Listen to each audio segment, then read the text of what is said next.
நாளும் கலந்திருக்க நன்றவே கோலம் செய் துங்கக்கரை மகத்துவமணியே நீ எனக்கு செங்கத்தமிழ் ஒன்றும் தான் என்று வினகரை போற்றியும் என் குருநாதர் காமராஜர் அருளால் அறிவின் தலைகமாய் அருள் அறிந்த உள்ளமாய் இங்கு வருகின்றிருக்கும் அனைவருக்கும் எனது சிறப்பாம் கலைத்துறை சிறப்பாம் மனமார்ந்த நன்றியும் வணக்கத்தையும் தெரிவித்துக் கொண்டு எனது கலைப்பணியை தொடங்குகின்றேன். குறிஞ்சி, முல்லை, மருதம், நெய்தல், தாளை ஆகிய 5 நிலங்களில் என்னாடாம் நாடகத்துக்கு எழக்கூடிய குறிஞ்சி நாட்டின் மன்னனாம் நம்பிக்கை மகளாக வளர்க்கப்பட்டு 7 அண்ணன்மார்கள் உடனிருக்க செல்லமாக வளர்ந்தவர்கள் இன்று ஏதோ காரணமாக என்னை என் தந்தை அழித்ததாக அண்ணனும் தொழிமாரும் கூறினார்கள். என்ன காரணம் அப்படின்றது தெரியல. போய் பார்ப்போம். அதற்கு முன்பாக குலக்கடவுள் யாரப்பண்ண முருகப்பெருமா கந்தனங்காம எந்த காரியத்தையும் தரக்கூடாது. 5 வயதுல இருந்து அரியாபுரத்தில் நடந்து அவரையே நினைச்சிட்டு இருக்க இடத்தினால முதல்ல முருகப்பெருமான வணங்கிட்டு பின் கதைக்கு சொல்ல முடியல.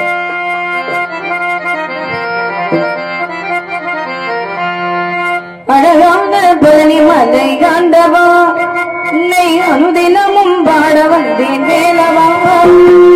அழகான பழனி மலை காண்டவா உன்னை அனுதினமும் பாட வந்தேன் வேலவா. பாவடி கேளவே அழவே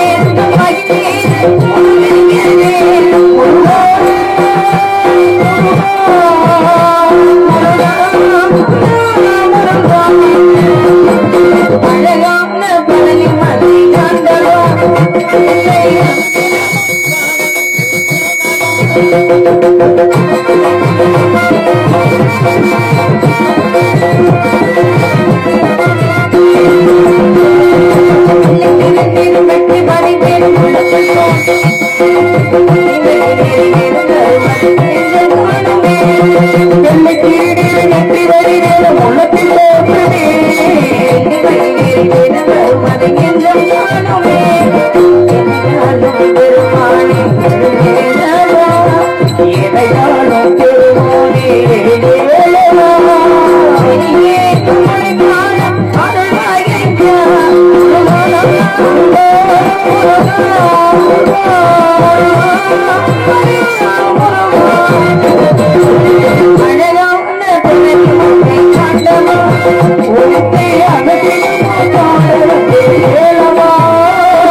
நாடக சிறப்பாக அமையணும் அப்படின்னா முதல்ல 3 விஷயங்கள் முக்கியம். எது?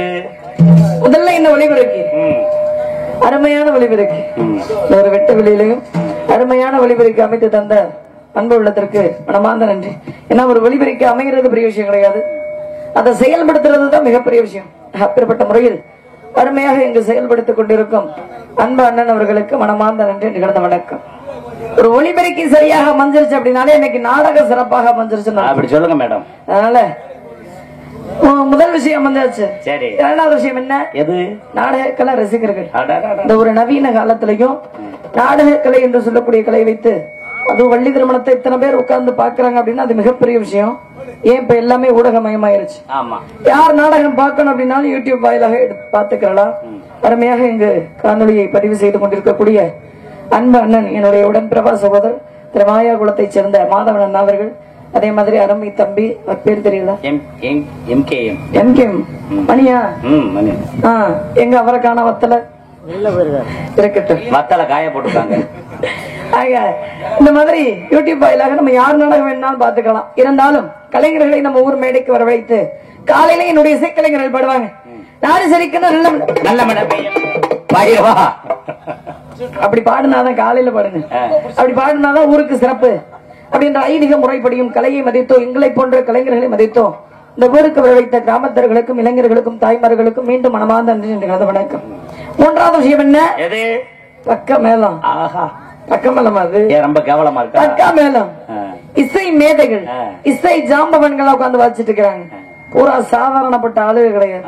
அதுலயும் புளியங்குளத்தை சேர்ந்த வெங்கல குரலன் வெங்கல கடைக்குள்ள யானை புகுந்தா எப்படி சத்தம் கேட்குமோ அந்த மாதிரி குரலமைப்பு கொண்ட அன்பு திரு பேர் என்ன? பேரெல்லாம் பிறக்கல. ஜிகேஎஸ் ஜெய மணிகண்டன் அவர்கள் கோடையடி குமர் மிருதங்க சக்கரவர்த்தி பிரயாண ஆசானிடம் பயின்று இன்று பல மாணவர்களை உருவாக்கக்கூடிய தகுதி உள்ள எனது அன்பு அப்பா. அவர் பேரை சொல்றதுக்கு வயதோ தகுதியோ எனக்கு கிடையாது. இருந்தாலும் பேர் சொல்றதுக்கு தானே பிள்ளை. நான் திமிரோடு சொல்வேன். அன்பு அப்பா திரு சிங்கத்துறை அப்பா அவர்கள் பல வாத்திய மன்னன் என்று சொல்வதை காட்டிலும் பல லீலைகளுக்கு மன்னன் என்று சொல்லக்கூடிய அளவில் ஒத்த சண்டை வராது. நீ இதை வேற சொல்லி விடுமா? எங்க சித்தியிடம் என்னதான் அடி வாங்கினாலும் நான் இன்னும் திருந்த மாட்டேன் அப்படின்னு எங்க வீட்டில் இருக்கக்கூடிய அன்பு எவ்வளவு கௌரவமா ஏத்துக்கிறேன் அந்த பதவிய. தகப்பா சரவணகுமார் அவர்கள் அடவுடன் பேசாதமா. எங்க எல்லோருக்குமே நல் வழிகாட்டியாக இருக்கக்கூடிய எங்க எல்லோருக்குமே நல்ல ஒழுக்கத்தை கற்பிக்கக்கூடிய ஒழுக்கத்தை கொஞ்ச நேரத்திற்கு முன்னாடி ட்ரௌசரோடு திரிந்த திரு அண்ணன் மாமா குலுசாமி மாமா அவர்கள் அவரும் ஒரு குழந்தை தானே. இப்படி எல்லாம் அமைஞ்சதுதான் அந்த நாடகம். இன்னைக்கு எல்லாமே அமைஞ்சிருக்கு. ஆனா ஒரே ஒரு சின்ன மன வருத்தம். என்னம்மா இதுலனா என்ன வருத்தம்? மன வருத்தம் இல்ல, மன வருத்தம். என்ன மன வருத்தம் தெரியுமா? எனக்கு தான் அமைய மாட்டேங்குது. என்ன அமைய மாட்டுது? நானும் முருகப்பெருமானா நினைச்சுக்கிட்டு இருக்கிறேன் சொல்லிக்கிட்டு தான் இருக்கிறேன். நினைச்சதோட வச்சிடாதமா, துவைச்சு புளிஞ்சு காய போட்டுரு. நினைக்கலங்க, நினைச்சிட்டு இருக்கிறேன், நினைத்து கொண்டிருக்கிறீர்கள். ஆனா ஒரு நாள் கூட அவரை பார்க்கக்கூடிய அந்த பாக்கியம் எனக்கு கிடைக்க மாட்டேன். என்ன தாய்மார்களே காணா, பூரா குழம்புல தண்ணி ஊத்த போயிட்டாங்க. சோத்தலதாம தண்ணி ஊத்துவாங்க இல்லங்க. ஒரு பழமொழி சொல்லுவாங்க தெரியுமா? விருந்து மறந்தும் 3 நாளைக்கு தான். இன்னைக்கு விசேஷம் நாள் விருந்தாளிகள் நிறைய பேர் வந்திருப்பாங்க. இன்னைக்கு வச்ச குழம்புல தண்ணியை சேர்த்து சுட வச்சு 3 நாள் ஊத்தி பாருங்களேன், வந்த விருந்தாளி தலைதறிக்க ஓடி போயிருவாங்க. அதுக்காக எதுவும் போயிருப்பாங்க. ஆனா ஒரு சபையில உப்பு காத்த பத்தி தான் பேசிக்கிறேன். உங்களுக்கு கொஞ்ச நேரம் உட்கார்ந்து இருக்கிறதுக்கு எப்படி இருக்கு, இங்கே வாழக்கூடியவர்களுக்கு எப்படி இருக்கும் இல்லையா? ஆமா.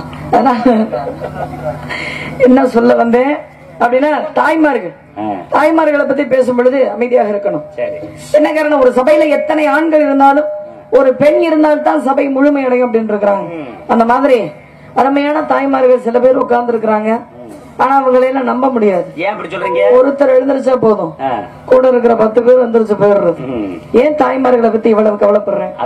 என்ன காரணம் அப்படின்னா, ஒரு பெண்ணுக்கு எதிரி நிச்சயமாக இன்னொரு பெண்ணாகத்தான் இருக்க முடியும். எல்லாரும் சொல்லுவாங்க, ஆண்கள் வந்து ஆணாதிக்கம் பண்றாங்க, ஆண்கள் பெண்களை கொடுமைப்படுத்துறாங்க. அதெல்லாம் முற்றிலும் மறுக்கப்பட வேண்டிய தவறான ஒரு விஷயம்.